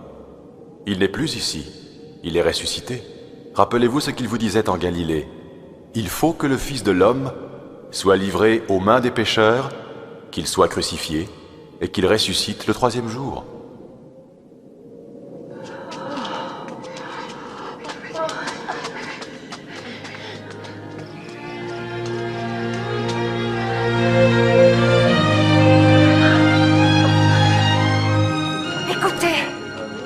Était roulée.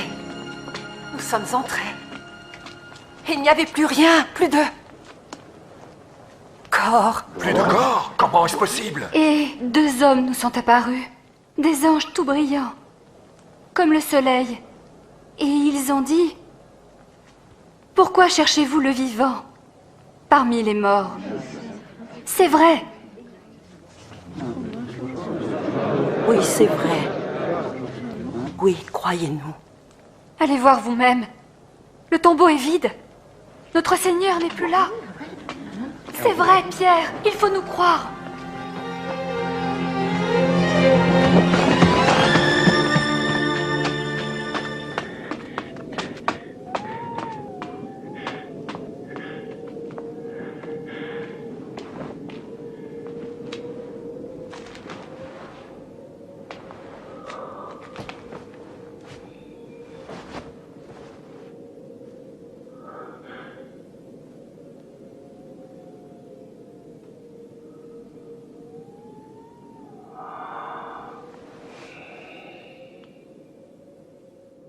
Jésus apparut à 2 autres disciples. Très agités, ils retournèrent vite voir les autres. Le Seigneur est vraiment ressuscité. Il est apparu à Simon. Nous ne l'avons pas reconnu. Pas sur la route. Mais quand il a rompu le pain, alors là, oui. À Emmaüs, il est allé là-bas.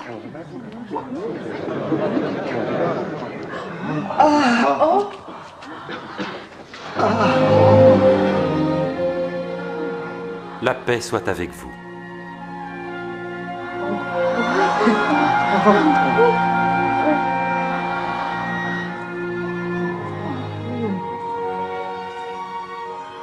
Pourquoi êtes-vous troublés? Pourquoi les doutes envahissent-ils vos cœurs? Voyez mes mains et mes pieds. Oui, regardez, c'est bien moi. Touchez-moi et vous saurez. Un esprit n'a ni chair ni os comme vous voyez que j'en ai. Ce sont les choses dont je vous parlais lorsque j'étais encore avec vous. Que tout ce qui était prédit sur moi dans la loi de Moïse, dans les écrits des prophètes et les psaumes, devait s'accomplir. C'est ce qui était écrit. Le Messie devait souffrir et ressusciter des morts après 3 jours. Et en son nom, la repentance et le pardon des péchés doivent être prêchés parmi toutes les nations, en commençant par Jérusalem. Vous êtes témoins de ces choses, et je m'en vais envoyer sur vous la promesse de mon Père. Mais vous devez rester dans la ville jusqu'à ce que la puissance d'en haut vienne sur vous.